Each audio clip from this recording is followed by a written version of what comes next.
This podcast is about health and well-being. I'll come talk about your health and well-being in a bit, but you also say that people need to value and appreciate themselves, and that will help their health and well-being. And there is a movement, is there, about self-love and self-care. But I sort of wanted to get your take on it, Jan. I think, as a strengths coach, what the focus is around focusing on what you do right, not on what you do wrong. Mm-hmm. It's referred to as positive psychology, and I'm certified in the Clifton Strengths tool, and having a vocabulary and a language to talk about the things that are core to your being is really amazingly important.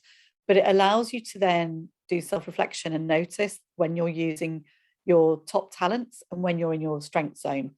And it means that when you're not feeling so good, you can then go back to your reports or to a previous reflection and think, what do I need to energize myself? What am I doing when I'm feeling really buzzed? Although I think some people use buzzed in a different kind of way. But I'm in it as in like a really excited, energized state, naturally, not medically induced. Yes. And I think it's around. So when over the last year, I've kept myself sane by being involved in a number of different global groups and a couple of different book masterminds where we read business books. And one of them was the Gallup have brought out this wellbeing at work book. And at the same time, I was involved in a local business mastermind group, peer learning network. And we took it in turns each month to go and share a challenge that we were facing in our business. And there are people from all sorts of different kinds of businesses there.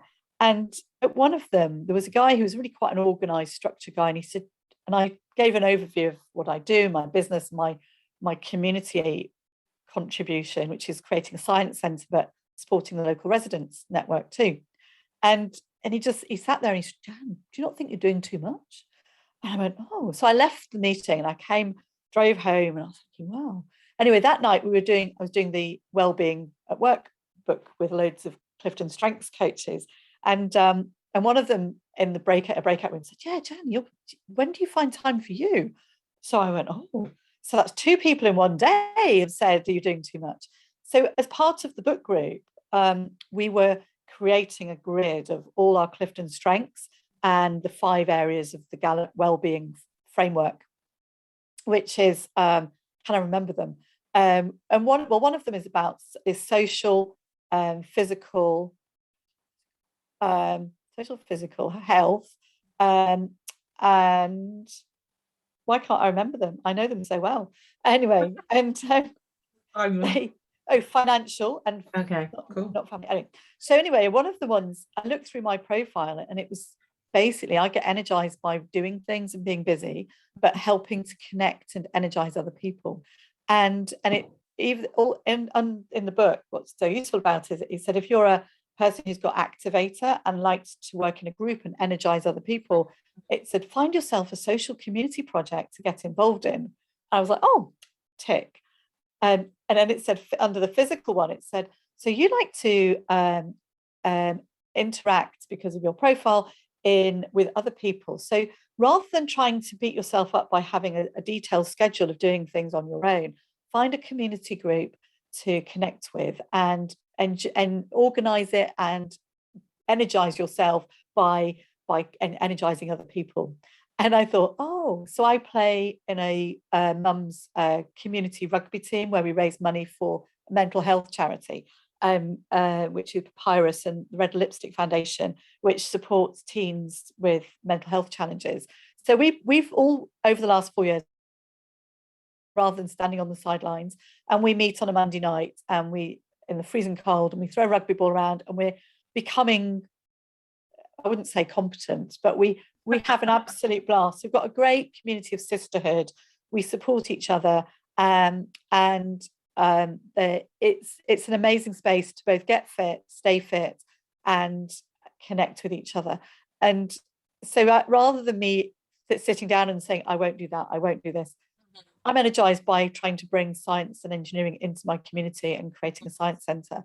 And there are times when I roll my eyes at myself and I don't want to go to another meeting. But the next thing someone says is, could we write a funding proposal on this? And who's straight there? And I love doing it.